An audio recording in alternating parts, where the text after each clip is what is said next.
Welcome to Live Breathe Film, episode 105. You're here with Corey, Doug, and Murph. Thank you for joining us. Today we'll be talking about the $100 million opening weekend, which is a big benchmark in Hollywood. We're talking about the domestic opening weekend and how it's becoming incredibly rare over the past year due to a variety of factors after being spoiled by them basically since 2002. So we'll jump right into it. What happened to $100 million opening weekends, guys? So I did some deep digging. We've had 74 films open to over 100 million since Spider-Man broke the barrier in 2002. This is Tobey Maguire, Sam Raimi's first Spider-Man film with 114 million. That was huge at the time. The record holder before that was only like 6 months earlier with Harry Potter and the Sorcerer's Stone with 90 million. So it was a big $24 million jump, and it was like, holy shit, when 114 million was reached in the first weekend of May 2002. And then since then, we've only had 2 years where nothing has hit 100 million as an opening weekend. Those years were 2003 and 2020. No reason to talk about 2020. We all know why nothing hit 100 million that year. So 2003 was the only other one that didn't. Had The Matrix Reloaded opened on a Friday versus a Thursday, that certainly would have crossed 100 million, as it had about a $90 million opening weekend despite having opened on Thursday. So really, it's been a consistency since 2002. We are now 6 months into 2024, and we've yet to have a $100 million opener. We haven't had one since Barbie back in July of 2023. So we're looking at about 11 months now. It's unlikely we're going to get another one until Deadpool and Wolverine in the end of July. So it'll have been over a year. It'll be about, if that is the case. Inside Out 2, Despicable Me 4, Twisters, Overperform, or outright shock us. Nothing will have hit 100 million in a year. Deadpool Wolverine is practically guaranteed to cross 100 million. But obviously, along with the 74 films that have opened, I referenced Matrix Reloaded. There have been other films, such as Spider-Man 2 with Tobey Maguire, which definitely would have broken the mark as well, had they not opened midweek. But plenty of them did. They open on Tuesdays, Wednesdays, or Thursdays. Mondays, I think one of the Transformers opened, where they all would have crossed 100 million had they opened on Friday and not midweek. So they're really probably closer to like 100-ish movies that should have crossed that barrier. But yeah, it's really weird that now we've gone over a year. We're going to have likely gone a year plus without one. Especially when you look at the fact that since the pandemic, there have been 14 films to have crossed this mark. So you would have thought like, hey, all right, so like 74 films did it before 2002. There probably was a big, or since 2002, there probably was a big, or the majority probably were well before the pandemic, like a vast majority. But I mean, if you look percentage wise, 14 of them were since Spider-Man No Way Home in the end of 2021. So between the end of 2021 and mid 2023, 14 of 74 opened to 21 million, opened over the 14. So that's a big chunk of the percentage. The 14 are, I can tell you right now. So here's the ones that are not in like the top 25 films of all time domestically. some ended up being like outright disappointments in their long run, but had a very solid opening weekend. Yep. So we've got Spider-Man Across the Spider-Verse, Guardians of the Galaxy Volume 3, Ant-Man and the Wasp, Quantumania. That's really the one I'm talking about as being a disappointment in the long run. Um, Yeah, had a lot of hype, and then like the word of mouth got out that it wasn't good, and yeah, chopped it exactly. off at its knees. Exactly. Black Panther: Wakanda Forever, which is actually the 26th biggest film domestically. Thor: Love and Thunder, Minions: The Rise of Gru, Jurassic World: Dominion, Doctor Strange and the Multiverse of Madness, then the Batman. Those are all movies going backwards from most recent to the most furthest away. And then you've got like the mega blockbusters that cross the barrier with varying degrees of impressiveness, but are now all in the top 15 highest grossing films of all time domestically. So, as much as we talk about the box office being dead, we have one, two, three, four, five films that are in the top 15 films of all time domestically, just having opened since 2021. Those are Barbie, Avatar, yep, Avatar: The Way of Water, the Super Mario Brothers movie. Oppenheimer. Um, no Oppenheimer didn't open Okay. 100 million and Oh, nowhere yeah. Okay. nowhere near the top 15 highest grossing films of all time. Was Still made Top Gun still a in major success. there? Yep, Top Gun Maverick is in there, and Spider-Man No Way Home. So I mean, you've got Spider-Man No Way Home, which is the second biggest opening film of all time, with about 260 million, I believe, opening weekend. So fucking massive. And then you have films like Avatar: The Way of Water, Top Gun Maverick, um, which opened to like 120 million. So really not that crazy. But then they both legged out to close to 700 and over $700 million. Um, So I mean, it sounds to like. Is there a single original IP in there? I mean, even Barbie is IP. Bring up a great point, Doug. No, there is not a single And original IP in the bunch. Um, it seems like it's primarily superhero movies. it is primarily superheroes. It is bad for Hollywood how reliant they've been on the MCU, Marvel, and comic book adaptations in general since the pandemic. I mean, if you look at them, that's 14 movies that have crossed 100 million since the pandemic. Six of them come from the MCU. Seven of them come from Marvel, and eight of them are comic book adaptations. 8 of 14. The exceptions are Barbie, Super Mario Brothers, Avatar, Top Gun, and then Jurassic World and Minions. Um, Again, the closest thing to originals are Barbie because it was the first adaptation that was ever done of the character. Super Mario Brothers movie, because I mean, other than the 1993 live action film, which was the first real attempt at getting Mario done right. Um, but then, Yeah, I but those mean, are IP those are driven. oh yeah, they're all IP People don't go driven. to see those movies if they don't have know who Mario is or they don't know who Barbie is. Like, Yeah.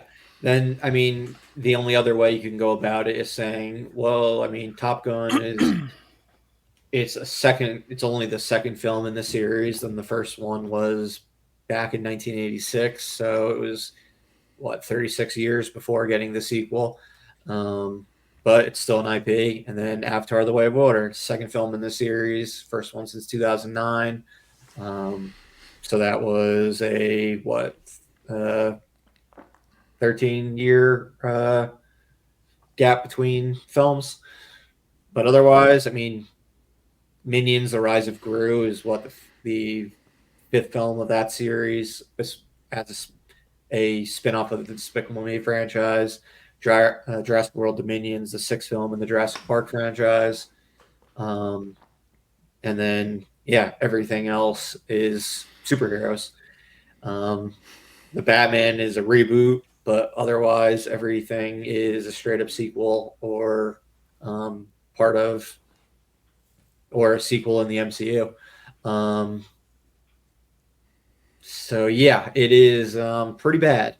Um, how reliant we've been on superheroes, and now with the superhero fatigue, being people being more, um, it seems like they're paying more attention to the reviews of the superhero films that are coming out, and only really Yeah. going to see the ones that they really want to see. What does this mean for Hollywood? Because at the same time, I mean, that is just looking at a 3 year period, like a very tiny 3 year period since 2002. If you expand it since 2021, if you expand it to 2002 and the 74 films, um, 18 of those 74 films come from the MCU, 24 of the 74 come from Marvel, and 31 of the 74 are comic book adaptations. And that excludes original superhero films such as Incredibles 2. So, I mean, 31 of 74 is what, 40 something percent? Um, Yeah.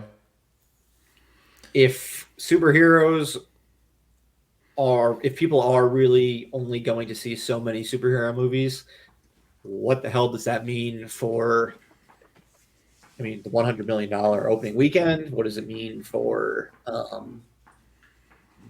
movie theaters in general and box office in general?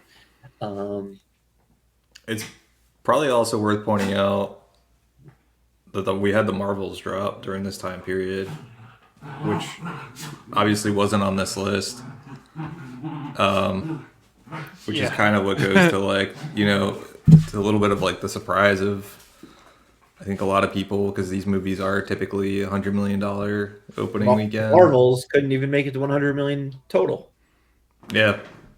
So it's not, while they're not, like, to your point, I think the Marvels kind of showed like they're not as reliable, or at least they don't seemingly be as reliable as the $100 million opening as they once were. So I don't even know if you could bank on the superhero movies necessarily getting you there. Um, but yeah, I mean, I think if I'm a studio executive, if it's not original IP, or if it's not IP, I'm probably not going to spend a ton of money on on the movie, because I think it's a huge gamble that you're not Yeah. going to make it back. So I think I'd be looking at, I think original IP can work, but I think you have to be a lot more conservative with the budget. Like, having $100 million+ budget on original IP just seems reckless at this point. Even $80 million seems a little reckless. Like, I think you need to just shoot a lot lower on the budget, and I don't know how you get there. I mean, I think you just maybe less CGI, less like the costly effects, and then maybe don't have the actors that are gonna just eat up your budget. Mm-hmm. Um, but I think there's like, I mean, we were talking about, I think, a little bit, like, Pixar seems to be leaning heavily on their IP. Yeah. Makes sense. I mean, Yeah. I mean, you look at Pixar's $100 million openers, you've got Incredibles 2, Finding Dory, Toy Story 3, Toy Story 4. Um, I want to say that's all of their movies that have crossed $100 million opening weekends. They okay, also are They're probably they're also their four biggest movies domestically. Um, I mean, if you look at DreamWorks Animation, the movies that made over 100 million are Shrek 2 and 3. Um, Illumination, it's, I guess, a couple of it's Super Mario Brothers movies, or the Super Mario Brothers movie, and some of the movies in the Minions movies. Maybe it's only the Minion sequel that made over 100 opening weekend. But I mean, yeah, we dive further into $100 million opening weekends. Like, it's just certain types of films within these, and then these real outliers like um, Top Gun, Barbie, Avatar 2. Because then, I mean, you have a lot of Star Wars movies that have crossed 100 million ever since Disney bought it. That there's been 4 Star Wars movies to open over open with over 100 million. I don't think Solo did, but Rogue One and the other all the sequel movies did. Yeah, I'd be a little worried if I were them about the movies. I don't think there's anything that maybe necessarily should box office wise. They haven't made a movie in a while, so I don't know box office wise if there's anything that's concerning. But I have a it feels to me, and maybe I'm wrong here, but it feels like that there may Oh, be a little bit of and like Revenge Star of the Wars. Sith also crossed 100 million. It's opening weekend.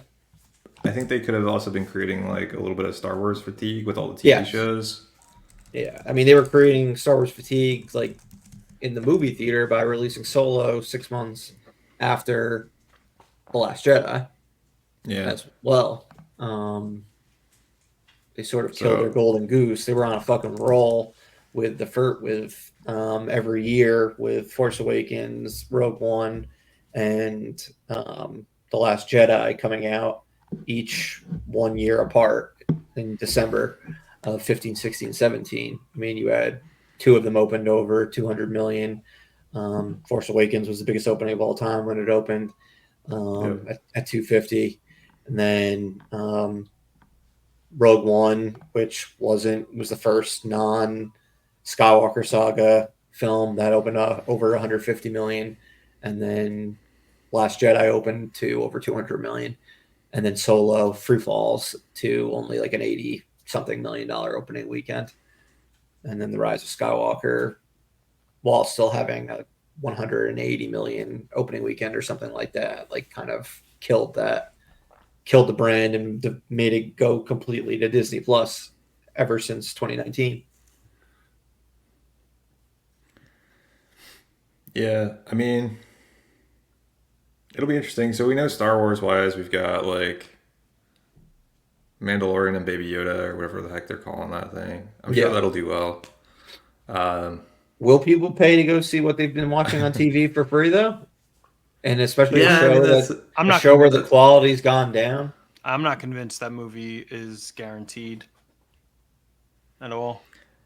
I, to me though they've kind of made that like a brand that people seem to like. So unless people are just like this is crap, I guess it depends how the movie is.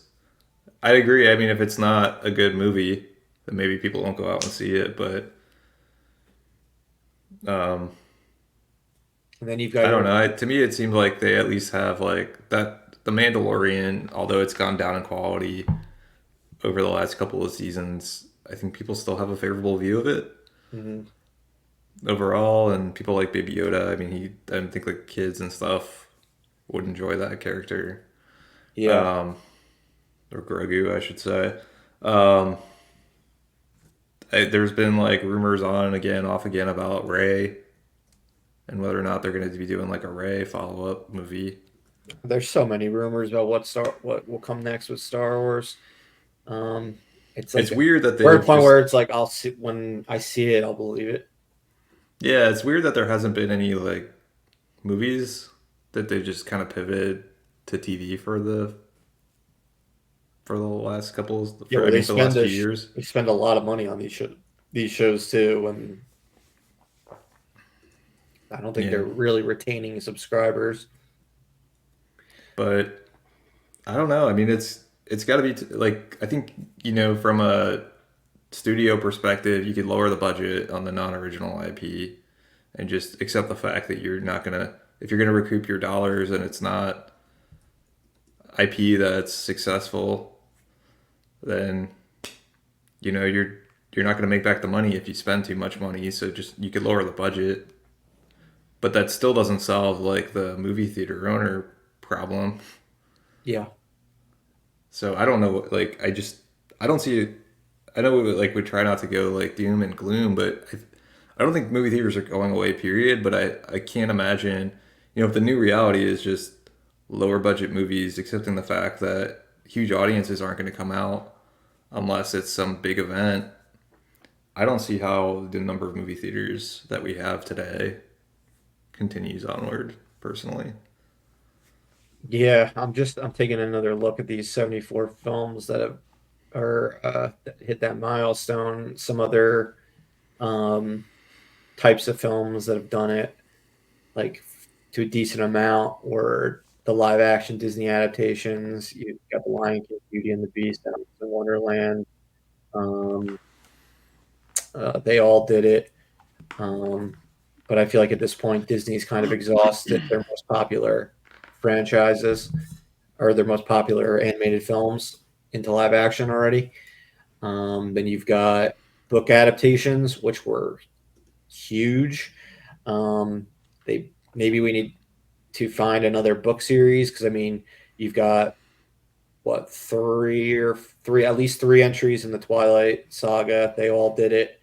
You had uh, you had Harry Potter, had at least two. Looks like it had three that crossed 100 million. Hunger Games had one, I think four have crossed 100 million for Hunger Games. Um, and then, yeah, you've got a couple Transformers movies, a few Jurassic World movies, a couple Fast and Furious films. Maybe it's just one of them. It might just be the anomaly that was Furious 7.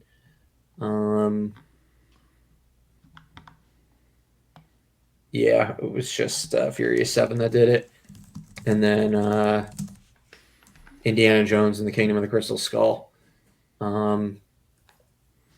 Really, like one of the only, and then another Illumination film was The Secret Life of Pets. So that was an original animated film from them, which really was pretty shocking that crossed 100 million. That's basically every film that has crossed 100. Yeah, And I mean Harry Potter is some kind Disney of like sequels like Frozen 2. We'll probably get Moana 2 to do it later this year, potentially. maybe Maybe, who knows I'm a little, nowadays. yeah. I mean, I have a little bit of. I mean, I think Moana is a pop. Like a Moana 2 should kill it. I'm just a little concerned about, the fact that that was a TV show that they seem to be now trying to shoehorn into a movie seems a little Yeah. concerning to me. So, No, I get that for sure. But yeah, I mean but that's everything. That's but done if it. if you look at, I was just curious because you mentioned the books.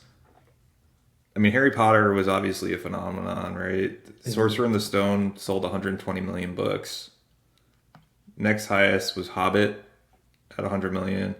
And then it's Harry Potter all the way down till you get to like Catcher in the Rye at Yeah, 65 and million. you're not getting 100 million out of Catcher in the Rye. No. And it was they sold 65 million copies. There's then a Looking for Alaska, which I haven't heard of. To Kill a Looking for Mockingbird, and then you go to Hunger Games. Yeah, I mean, you're looking at they're now doing another Hunger Games movie, making another book and movie out of that. They're looking at making more Lord of the Rings movies. None of them have ever crossed 100 million, both with Hobbit or Lord of the Rings, both because they always, at least all the Lord of the Rings movies open on Wednesdays. I can't remember if the Hobbit movies open on Wednesdays or Fridays, but none of them crossed 100 million. All successful movies, but Yeah, it's just like the. It goes to show like the Harry Potter, and I mean we knew this without looking at the numbers, but the Harry Potter series was just like a phenomenon that has never happened before. It seems mhm. like when it comes to book sales. I mean, I think we were talking about that the other day. Like people were like, you see huge lines at bookstores in order to wait for the midnight release Yep. of the book. Like I've met, when's the last time you can remember that ever happening? Yeah, So but it's um, it seems like we desperately need new IP because yes. like the old reliable ones just like aren't cutting it anymore. And you just can't keep relying on old franchises. Um, I like Part of me wonders, like when I mentioned the lower budget, like you go in lower budget, try to see if there's like an audience for it, and then maybe like slowly, as you establish the IP, build up the budget. uh-huh. Maybe is like a safer way to do it. Yeah. I Um, don't know, but I mean, the theaters. oh, and a couple of the Pirates of the Caribbean movies did it also, which was, I get, one of the closer things to original IP since it was just based on a theme park ride. Granted, they Yeah, were the sequels that did it, not the original one. It's very rare where you see the first entry in a brand new franchise do it. I I want to say the only one that did it was Secret Life of Pets, where it wasn't based on anything and it opened over 100 million. Yeah, I think the industry doesn't really have a pulse on what people want to see in theaters, like in mass, No, and that's the biggest issue. Like they're trying different things, especially over the past couple of years, and for one reason or another, it's not working. Like they're not hitting that $100 million mark. I mean, a lot of these movies, it seems like there's a lot that get close, but then there's so many more that just fail for no reason. Furiosa being one of them most recently, where it's like, that felt like a shoe in to hit 100 million. And what is it at now? Like 70, if that, yeah. 60? I mean, you have to look like Fury Road only opened like $45 million.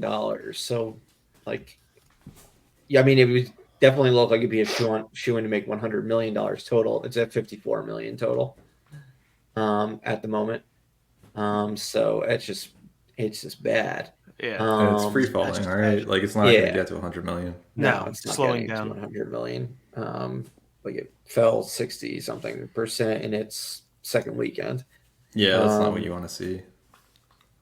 50, it fell 59%. Um, Yeah, it's a big fall for not a huge opening. exactly. But like you can see they're clearly trying to do like obviously they're trying to retool the DC movies like by putting James Gunn in charge, hoping that makes a big difference. But only so many of the DC movies even did it. Oh, like crossed the $100 million mark. Um, it's primarily Batman movies. Was the Dark? Was that what was there? 6 movies total. From Yeah, 6 movies total from DC that crossed. Or now.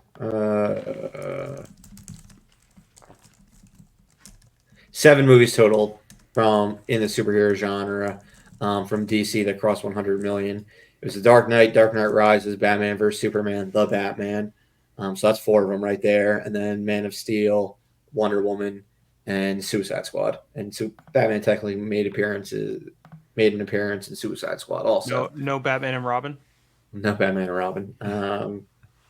Big opening back in 1997, but I was gonna say, I'm sure like if we adjusted for inflation, we'd get more movies on we'd this get more list. movies from Batman if we adjusted for inflation. Most likely. I mean, Batman Returns, and Batman Forever all broke the opening weekend record mark in their Hmm. day. Um, but we don't know how DC is going to do in with them rebooting. We know Marvel is like trying to put an emphasis of quality over quantity.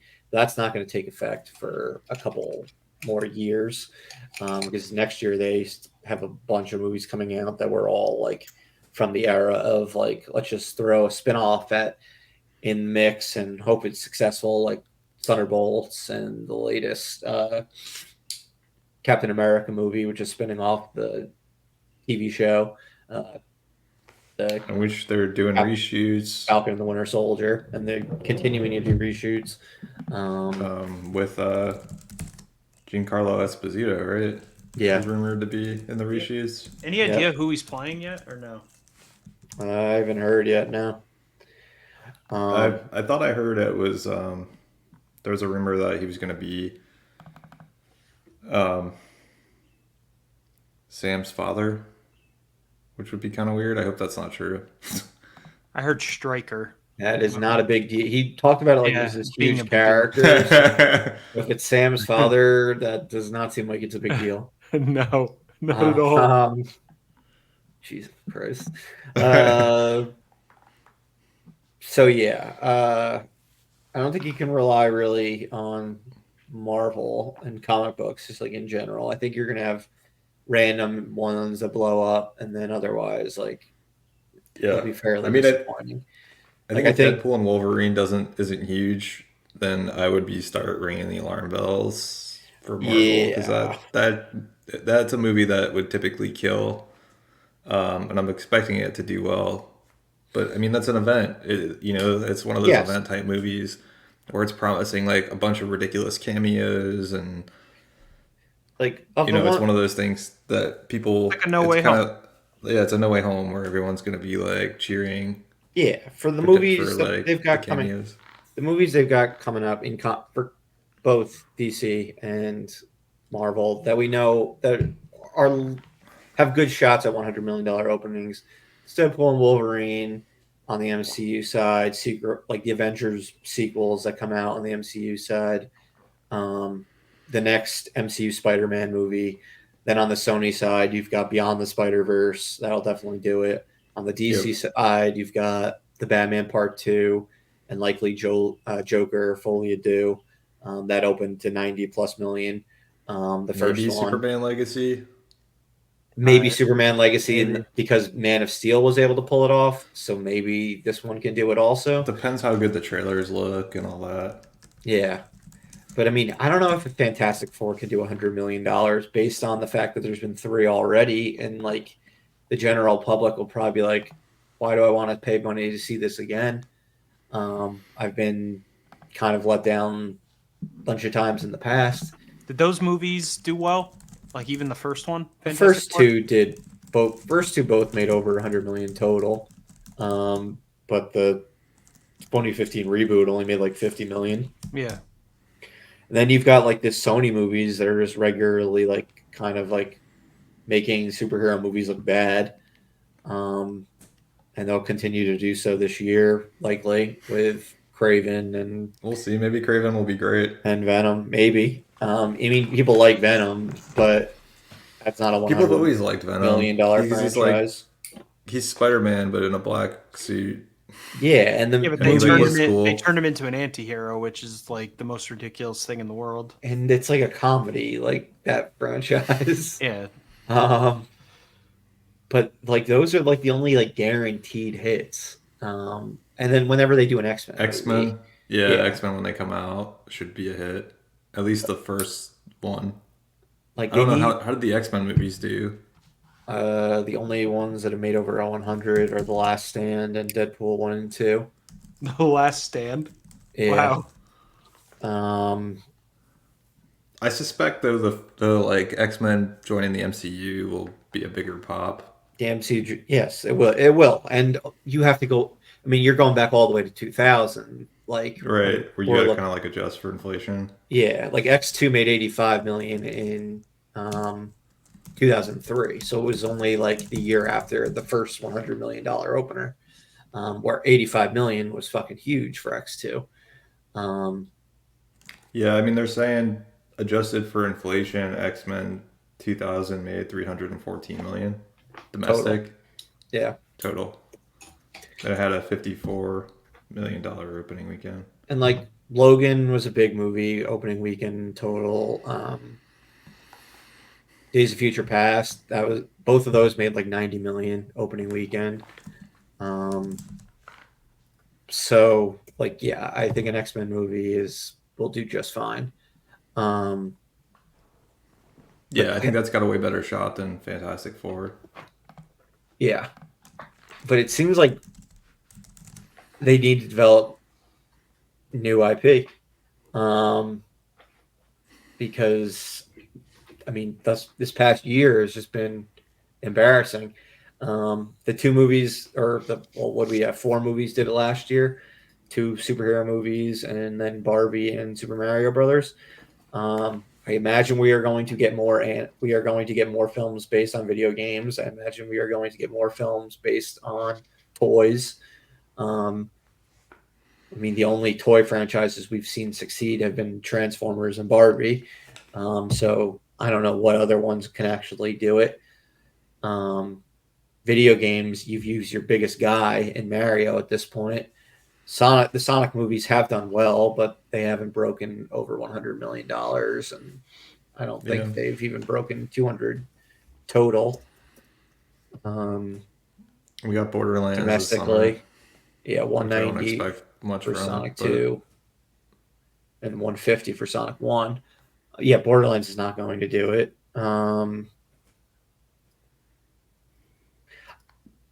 I don't know. Yeah, well, video game franchises can do it. Uncharted wasn't able to do anywhere near that. that was Um, their own damn fault.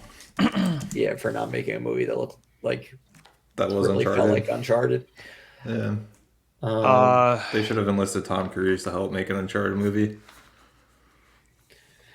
yeah, but I mean, books seem like the closest thing to an original IP. Um, that if you can get a series that like is fairly well known and big in at least the YA audience, they can have some big hits. Because, like I said, I mean, between Twilight, Harry Potter, and Hunger Games, that was a big chunk of the mid 2000s to the mid 2010s that were Yeah, consistently crossing $100 million on its opening weekend. I could see those. I don't know what book they're developing, but I know that like those Sarah J. Maas books, they're you know developing into movies, and that fan base seems pretty big. So that could be like another Twilight type of situation. I mean, if they adapted Game of Thrones into movies, they like that would make money. Yeah. Um, yeah. It's unfortunate for them that they kind of like soured a lot of people on that series And and the TV creatively, show. Like, they have a wall in front of them that, because they have the author who's like incapable of finishing the series. yeah, and obviously the stories are so dense. Um, but I mean, you look at like House of the Dragon ratings. I didn't sour people nearly as much as we like think. Like the ratings for House of the Dragon are fucking monster. Like, but that's because people watched it and they were like, "It's good." Like you weren't watching it when it first came out. I think a lot of people weren't watching it when it first came out, and then word of mouth was like, "This is actually a good show, and quality brings people in." Hmm. yeah, Um, from a video game perspective, the only one that I can think of that I think has potential to hit all like of the demographics is Ghost of Tsushima, because like that story was it was definitely like a very adult type of story. I think it could hit like the cinephiles. It depends on how they do it, but if it's done well and executed correctly, they get the right actors. That could be one. I think that could hit every demographic. yeah. As far as the Nintendo goes, Zelda would probably be their best bet. Zelda Along will be huge. along with more Mario movies and spin-offs from that series, like Donkey Kong and um, I don't know. Even they already I kind of did Mario Kart. Nor do I. I I would don't think a love Mario a Kart adaptation could really work as a full-length film. Yeah, I mean, even with Nintendo, I Fury mean, Road Mario Kart Yeah, edition.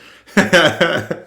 like they don't own Pokemon, but like Pokemon is kind of like a floundering IP. Yeah, They've they've done done so so many many. Pokemon movies at this point. Um, I would love a Zelda. Um, was it? lo- I It's never know how to Zelda say they're it. seems doing like an Ocarina. animated. They're Zelda doing an seems like animated. something they would just botch though, like Yeah, but like a attempting live action Ocarina. I don't know how to say the word, but of Ocarina of time. Time. Ocarina of Time. Yeah, You because got it's it. like an older Link.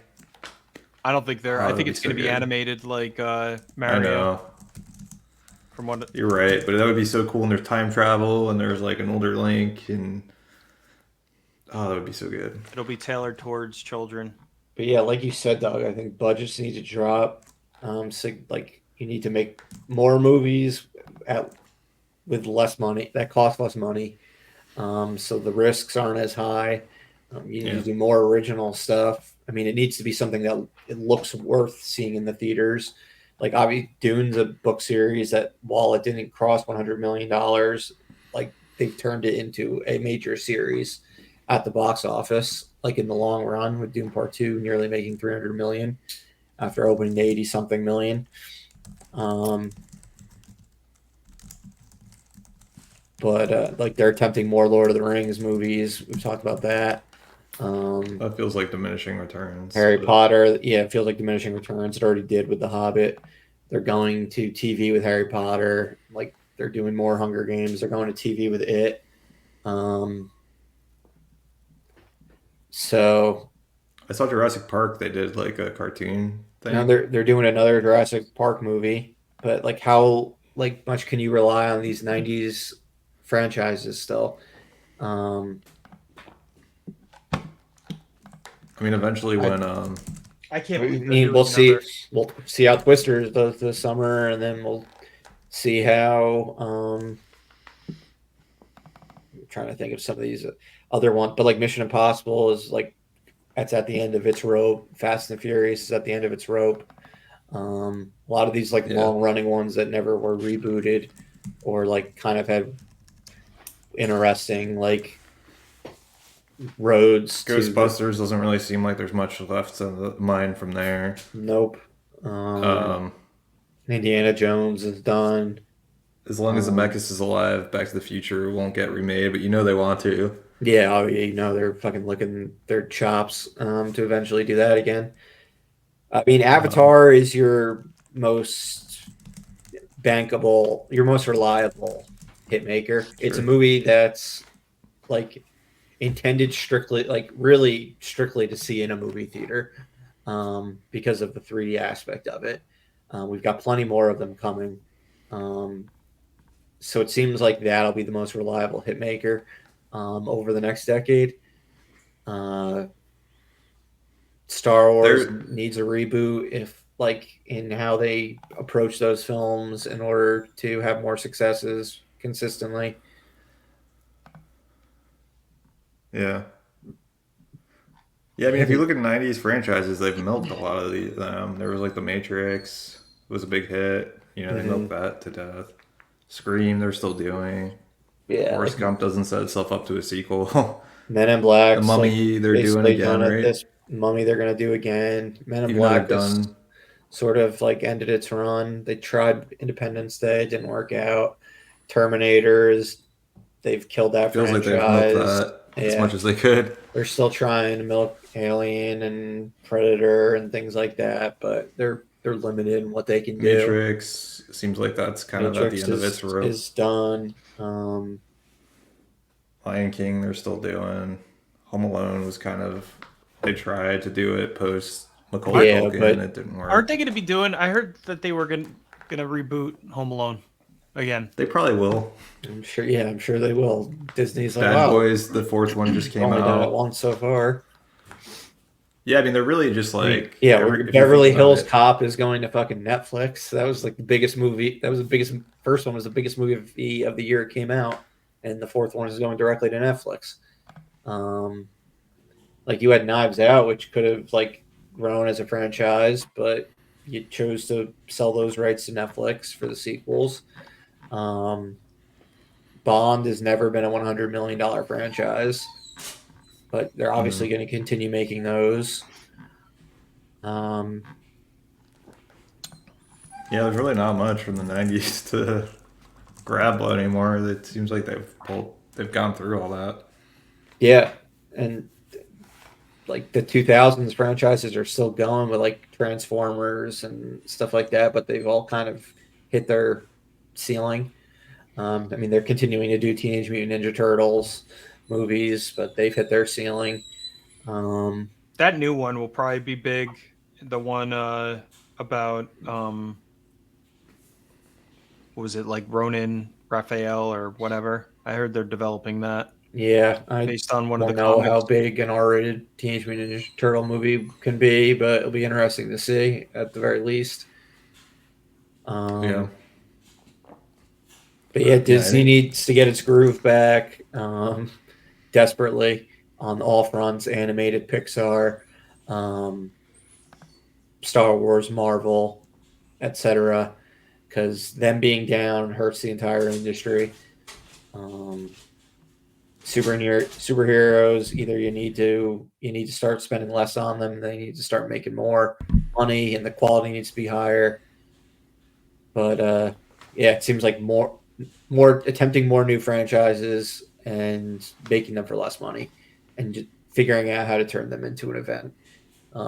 Building up new superstar actors the way that they did in the 80s, 90s, where people would go to see movies in the 2000s based on who's in them, like Adam Sandler, Tom Cruise, Will Smith, etc. Um, Yeah. Yeah, I mean, things well, things like that would be, and they kind of need to start from square one. Like, look at everything, look at the big picture, look at what they've done wrong, and look at what they did right in the past, and start to rebuild based on those. The movies can't look like they're intended for streaming. Um, uh, they are like made to watch at home. Um, did did you guys happen to see? Do you guys watch Hot Ones at all? I see clips every once in a while. Yeah. Okay, so Will Smith was recently on it as part of his like Yeah, I saw he was promotion for on it. Bad Boys, and like one of the questions that they asked him was like, "Is the blockbuster dead?" Basically, Uh, and he was like, "Or is it like impossible to have these like big openings anymore?" And I think his kind of take on it, which was, I think he's probably right, is he's like, it's just he's like, no, but it's a lot harder than it used to be to get the big opening movie. He's like, it used to be you put together a trailer, big actor, explode some explosions, a couple jokes, and it'd be a massive opening. He's like, it's yeah, not like that anymore. You got to work harder for it. So you have to work harder than you even did a year ago. Like, as we've yeah, talked about, if 14 movies were able to open up 100 million between December 2001 and July of 2023, that's only a year and a half.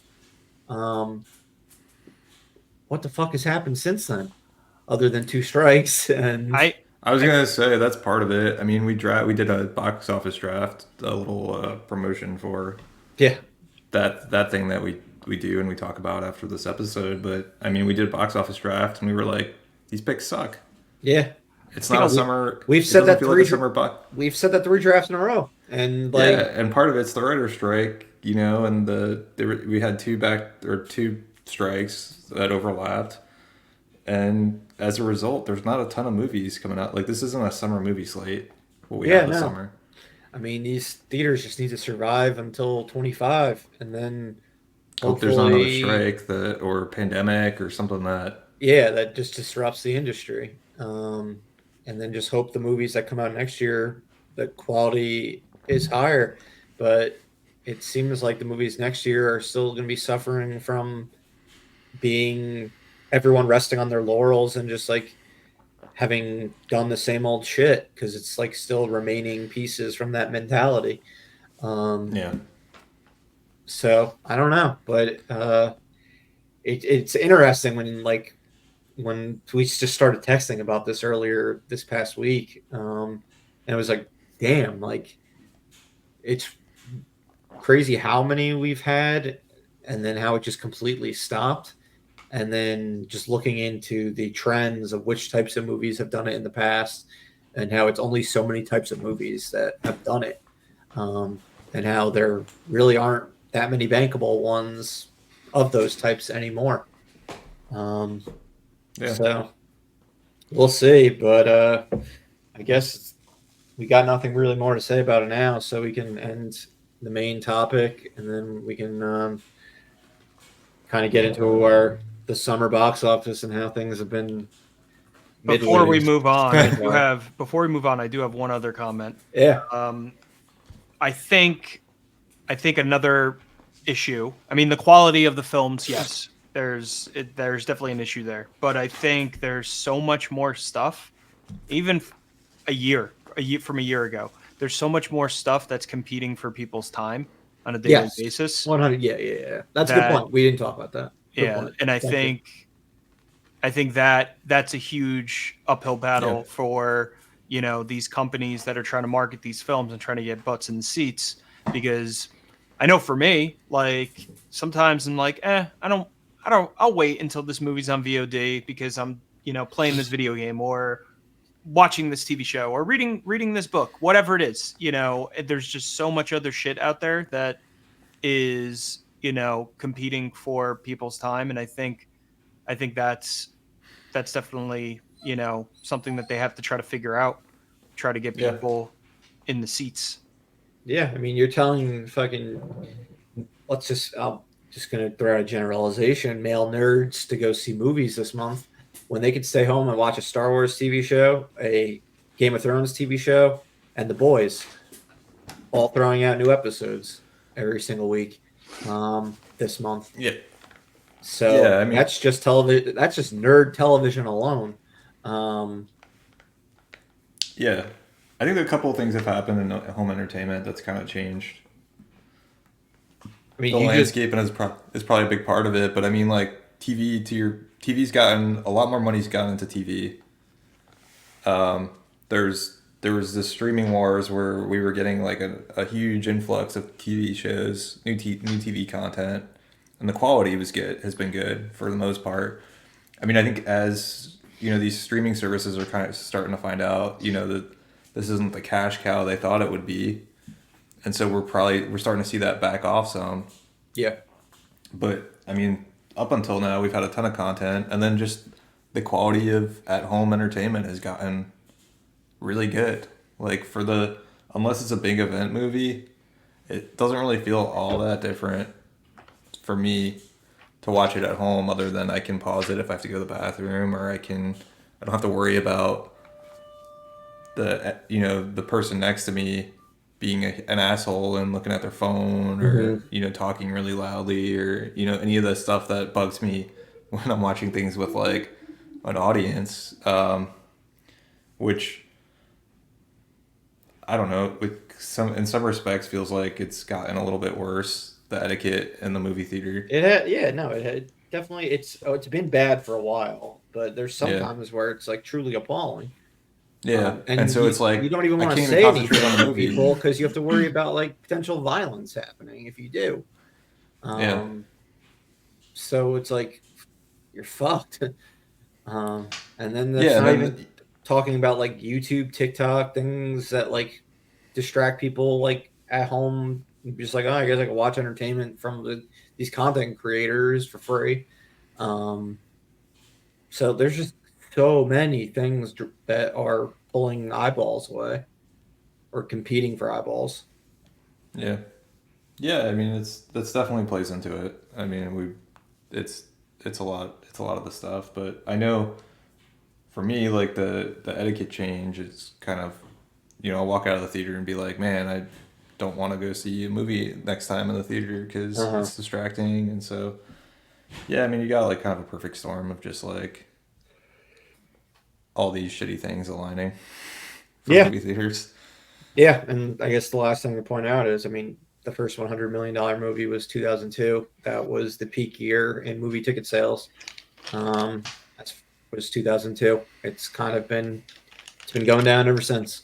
Yeah. And the pandemic was just like really accelerated that decline, and then it's been a really rough road ever since then with getting back up. Nowhere near getting back up to even where we were in 2019, but industry's done itself no favors with how it's run between strikes, forcing the actors and writers to go on strike, and streaming, and then just relying on just old franchises that people are tired of. So that's where we're at now. It's kind of a bleak way to end the topic, but it's going to get bleaker when we talk about the summer box office in a minute. So, yeah, Corey, You're welcome for all great the last bleakness. point to bring up. But yeah, that is all we've got today regarding our main topic. Hopefully, we'll have some $100 million movies to report about later this year. Thank you again for listening. Please like, follow, and subscribe on Instagram, Facebook, X, Spotify, Apple Podcasts, YouTube, etc. And then if you'd like to know how this summer's films have been performing at the box office, spoiler alert, poorly, and how they're impacting our summer box office pool, Stick around for some end credit chatter. All right, boys. Summer box office pool. We've got the results through Thursday, June 6th.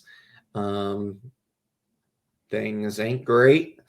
So since our last episode, Furiosa, a Mad Max Saga, and the Garfield movie, both have had two complete weekends in theaters. They're both doing fairly similar numbers since opening, but one is being looked at as a flop because of its budget, while the other is being looked at as a relative success due to its budget. Furiosa is currently at what is it at 54 million, and Garfield's at 58 million. But if you look into how much it costs to make these movies, Furiosa cost 168 million, and what is the Garfield movie called? Garfield the movie, right? Yeah. No. God damn, why can I never remember the name of this stupid fucking movie? It's just called the Garfield movie. Garfield the movie? Or It's because Garfield movie? Yeah, it's because it's like practically the exact same title as the 2004 one. They just switched some words around. And that one only cost 60 million to make. So yeah, Garfield's looking pretty good in that regard. But I mean, the one positive you can say about nothing really breaking out on its opening weekend or anything like that, and taking over the zeitgeist, is that there kind of are solid holds almost all around for everything else. If, for example, is a major beneficiary of this, it only opened to 33 million the second week of summer. Second week of May, but then it only dropped 35% in weekend number 3, which was after a holiday weekend. So its total going into weekend number 4 is 85 million. So this is a movie that opened to 33 million, but it's probably going to end up making it's probably going to make somewhere between 110, 120 million. Yes, it has competition for kids' eyeballs with the Garfield movie. Next week with Inside Out 2, but it's a novelty in the fact that it's a live action film versus competing against animated films, so it's got that going for it at least. Movies like The Fall Guy have had small drops as well the further it's gone along, but it just didn't open enough. It opened into late 20 millions. So really, with the exception of Furiosa, which fell like 60% in its second weekend, maybe it'll rebound a bit in weekend 3, but I kind of doubt it because it dropped nearly 1,000 theaters this weekend. So it's going to be difficult to have a good hold. Really, just other than some films that we didn't draft, like Back to Black, the Amy Winehouse movie, and Sight, one of those movies from Angel Studios, who did Sound of Freedom. Everything's dropping fairly well. Like they're dropping like in the mid to late 20s, 20% mark weekend to weekend to like the low 40% mark. Memorial Day weekend excluded because that's a weird weekend. But that's the one positive we can really say. Other than that, really the only major positive is Kingdom of the Planet of the Apes is a solid hit. It's going to make more than War of the Planet of the Apes. Maybe it's I doubt it. It tops Rise of the Planet of the Apes, but still, I wouldn't have thought it would make more than War for the Planet of the Apes. It was at 144 million as of yesterday, Thursday, June 6th, and it's still dropping around 30% each week. So should probably make it to like 160 million, somewhere around there. So that's a big hit. it's looking like this weekend we're actually having a hit with Bad Boys Ride or Die, which should open over 50 million, based on its opening day of over 20 million. Doesn't look like it'll hit the heights of Bad Boys for Life, which had a $62 million opening weekend, but that had some benefits going to it in that it was a highly anticipated, like, 17-year wait for that sequel, and it opened on a holiday weekend. It opened on Martin Luther King's weekend, while this just opened on a random weekend in June, only 4 years after, 4.5 years after the most recent installment, and it's opening post the Will Smith slap. So it is nice to see. Well, depending on your thoughts about the whole Will Smith thing, clearly people have forgiven him as far if you put him in the roles that people want to see, his movies are going to make money. This was a perfect example. Put him in the role he's done the most, and it has a big opening weekend. Yeah, it's a good kind of like if you're gonna come back from all that, which obviously you would expect him to do.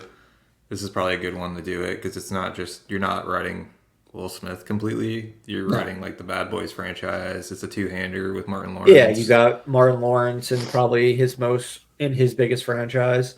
Yeah. He plays just as important a role as Will Smith does in that franchise working. So if you're talking about like a rehabilitation horror movie, like this is the perfect one. It seems like It's for Will. exactly what Tom Cruise did when like things were going crazy for him in the mid 2000s. I'll do Mission Impossible 3.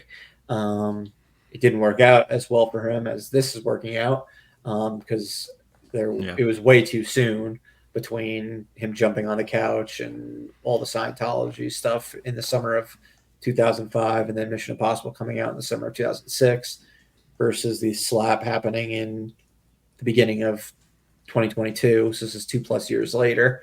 And again, it's a two-hander, so it's not fully relying on the one actor, but it being a buddy cop comedy movie, action comedy movie.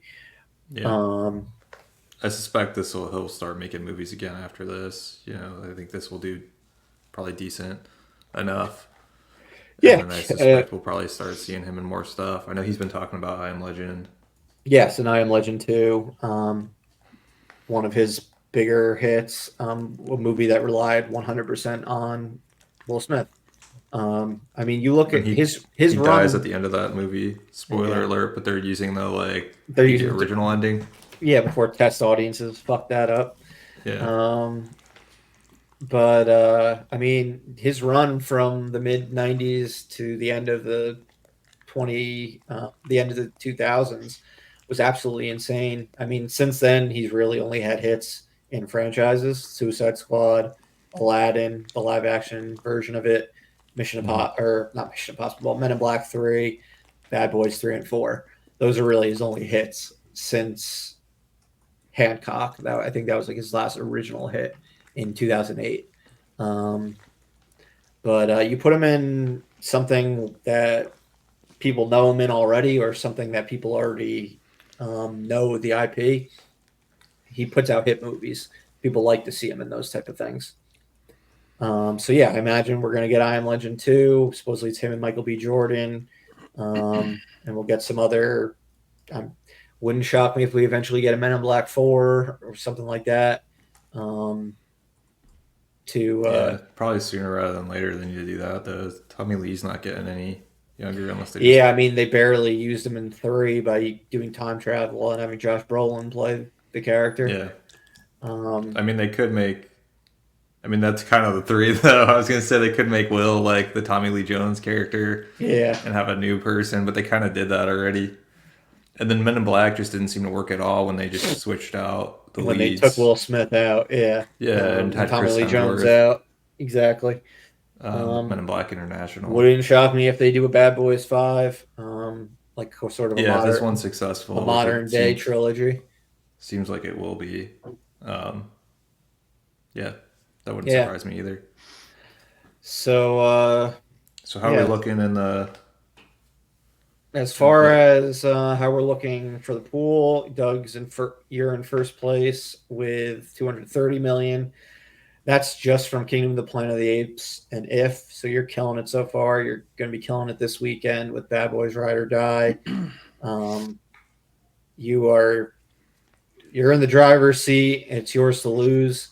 Deadpool The and two biggest Wolverine. movies that you both have though haven't come out yet, so that's going to tell us a lot about like how much ground I'm Yeah, going to have to make up, because you've got Inside Out 2, which I think the floor is probably 200 million. yeah. So God, I mean, if that can go up to 300, 400. Yes, I mean, I still have three movies that are all guaranteed to make more than my one movie that has come out so far, the Garfield movie, which should end up making 80 million or so, maybe Which is more. great. Yeah, for being the fourth movie I drafted, because Inside Out 2, Twisters, and A Quiet Place Day One will all make more than that. Um, my other movies all look like they'll pretty much bomb. The Watchers Yeah. is bombing this weekend. Horizon is not looking good. I think Maxine could end up making the most of my. Could end up being the fifth biggest movie that I drafted. The buzz seems to be building on that one online. I mean, I don't know that I don't know. We'll see. I mean, I'm not saying it's going to make a lot of money.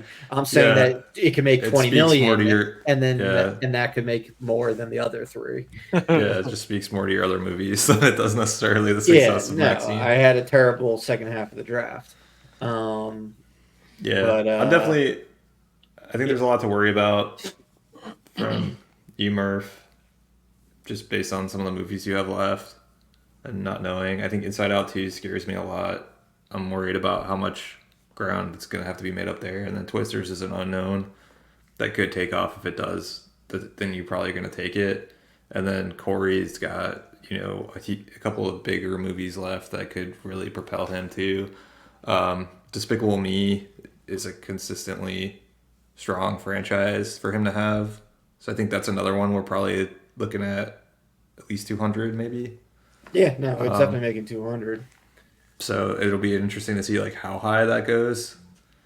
And then he's got like Alien Romulus still left, which the trailer looks good. Yeah, It's it's it's 100 IP, million plus. so that could be 100 million plus out of that movie. So We don't know. Borderlands is an unknown. The Crow Borderlands is like definitely an unknown. So I think Crow, I would say, is unlikely to be successful. But I agree with that.